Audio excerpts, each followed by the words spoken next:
Yari yung i-cream po natin itong washing. Ang sira nito ay butas yung sa dryer. Ayan, tanggal po yan.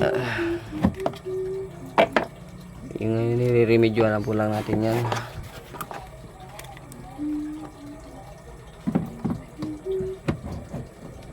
Hintayin lang po natin yung kasi bumili po yung may-ari ng gagamitin materialis po. Siguro yan, pag nag-washing, dapat nakataas. Yun. Ito ma'am. Oo. Oo ma'am, kasi tinanggal na po yung ano niya ma'am. Yung automatic ano niya po, tinanggal na kasi po. Wala na yung drain, tinanggal. Sabi ko nga, kung nandiyan pa po yun, yung dati, pwede pa ibalik yun. Inarap ko na, tanain ko lang sa basurahan. Kasi ang mga pang ganito lang po, mga pang single washing lang talaga.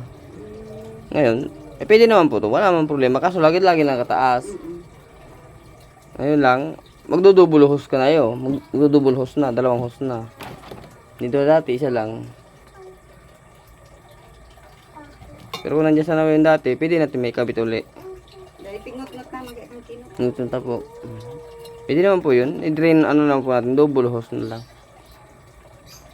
Wala naman problema. Basta lagi lang nakataas. Lagi nakataas lang. Ay, nabaga si Ayan na si sir. Ayan po yun. Gagamitan po natin ng epoxy. Remedyo lang po yan.